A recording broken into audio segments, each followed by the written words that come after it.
안녕하세요. C&I 소비자연구소 대표 조윤입니다. 오늘 소비자 핫 이슈는 최빛나 기자님 모시고 다시 이야기 나눠볼 텐데요. 다들 아시죠? 소비자경제신문의 최빛나 기자님 소개해드리겠습니다. 네, 안녕하세요. 소비자경제신문 최빛나 기자입니다. 네네. 자, 오늘은 배달 전쟁에 대해서 이야기를 해보려고 하는데요. 네네. 얼마 전에 이제 말복이 지났는데 치킨 할인 이벤트 하면서 뭐 배달 업체에 엄청 접속이 몰려들어와서 네네 장애를 일으키고 서로 경쟁이 굉장히 치열해서 또 여러 가지 문제들도 일으키고 있다고 하는데 그 이야기 좀 나눠보도록 하겠습니다. 네. 먼저 지금 배달 대행 서비스 업체들이 굉장히 많잖아요. 네네. 대표적인 업체들에 대한 소개부터 좀 먼저 부탁 드릴까요? 네. 먼저 가장 유명한 곳에는 이제 배달의 민족이라는 게 있죠. 민족. 네. 디자이너 출신인 김봉진 대표가 설립을 한 우아한 형제들에서 제작을 했으면서요. 앱은 2010년 6월에 출시가 됐습니다.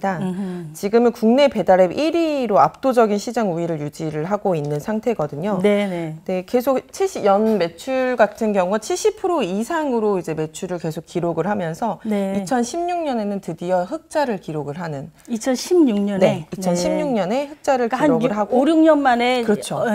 개업하고 5, 6년 만에 흑자로 돌아선 거네요. 사실 스타트업 치고는 굉장히 이례적인 일이긴 하거든요.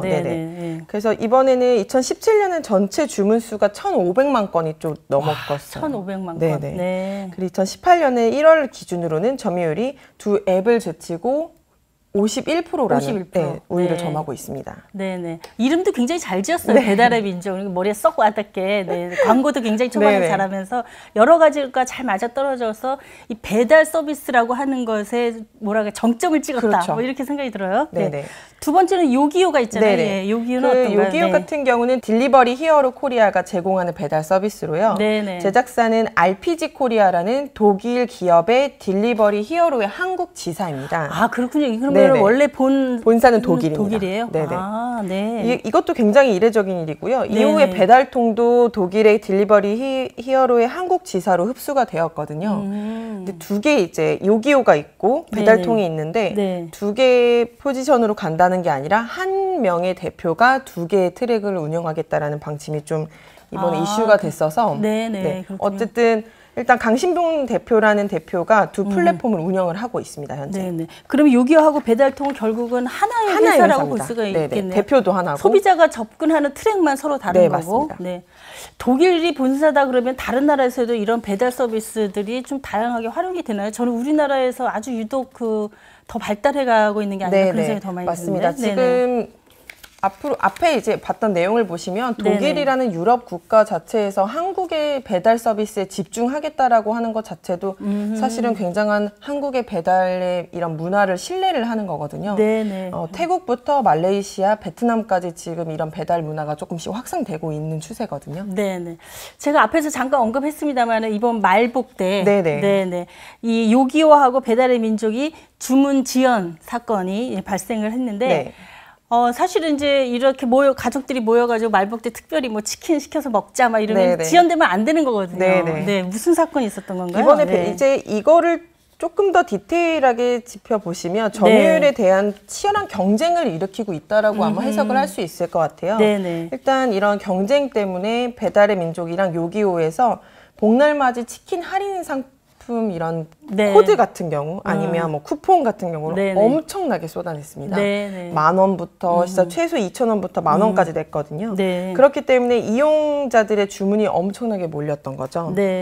근데 이 사건을 아까 처음에 말씀드렸던 것처럼 점유율 때문에 이제 치열한 경쟁이 계속 일어나는 것 때문에 이런 문제가 또 생겼다고 볼 수 있고요. 닐슨 코리아에 따르면 배달의 민족의 점유율이 55.7%입니다. 55.7%. 반을 훌쩍 넘었죠. 그리고 딜리버리 히어로 코리아의 요기요가 33.5%, 배달통이 10.8%. 그렇게 되고 있고 나머지 우아한 형제들의 배달앱 시장의 절반 이상을 차지하고 있는 거고 딜리버리 히어로 요기요 같은 경우는 43.3%를 확보하고 있는 상태거든요. 어쨌든 3개사가 뭐 대부분을 다 점유하고 있다고 보시면 될 것 같습니다. 또 반값 할인 행사 같은 경우는 공격적으로 진행하고 있잖아요. 그래서 기술 인력이나 영업 인력 같은 것도 확충에 나서고 있거든요. 딜리버리 히어로 코리아 대표 같은 경우는 독일 본사에서 한국 시장력에 대한 배달의 영향력이 점점 넓혀지기 위해 많은 돈을 투자하겠다. 작년의 비용에서 마케팅 비용을 2배 이상 더 충당을 하겠다라는 그런 이슈를 던졌었거든요. 네네. 그래서 인력 같은 경우도 지난해에 비해서 약 2배 이상을 500명인데 올해는 700명에서 800명 정도. 직원도 굉장히 많이 직원도 굉장히 많이 늘렸습니다. 어쨌든 배달의 민족이 점유하고 있는 부분들을 도전적으로 네. 좀 더 장악해서 들어가겠다라고 네. 하는 경쟁이 생기는 건데요. 최근에 이제 배달 서비스 업체들 간의 경쟁이 심해지면서 이런저런 논란이 생기고 뭐 법적인 다툼까지 지금 앞두고 있지 않은가 생각이 드는데 네, 네. 어떤 상황이 지금 발생돼서 이렇게 논란이 있는 건지 좀 설명 부탁드릴게요. 일단은 우아한 형제들이 제공하고 있는 이제 배달의 민족에서 매출 장부가 있습니다. 그게 배민 장부인데요. 배민 장부. 이 배민 장부라고 하는 거는 배달의 앱을 사용하는 점주들한테 제공되는 장부고요. 이 장부에는 점주들이 아이디랑 비밀번호를 입력을 해서 배달 앱을 통해서 얼마 하루에 얼마치의 매출이 일으키는지에 대한 부분을 확인할 수 있는 장부거든요. 거기에 이제 요기요라는 배민의 장부, 배민이 아니라 요기요 타사 아이디랑 비밀번호까지 넣게 해서 요기요에서는 과연 오늘 하루에 매출이 어느 정도 일으켰는지를 배민에서 확인을 할 수 있게 된 거죠. 네. 그러면은 사실 배달의 민족이 요기요라는 다른 회사의 매출이 어느 정도 발생하는지를 확인할 수 있는 장부를 통해서 확인할 수 있도록 그렇게 만들겠다 하는 거네요. 아하, 네. 그래서 우한 형제들 측에서는 이제 이런 매출 부분을 편리하게 확인할 수 있게끔 한다는 주장이고요. 요기요 쪽에서는 이 관련해서 법적으로 심의를 좀 고려해 보겠다라고 하는 입장입니다.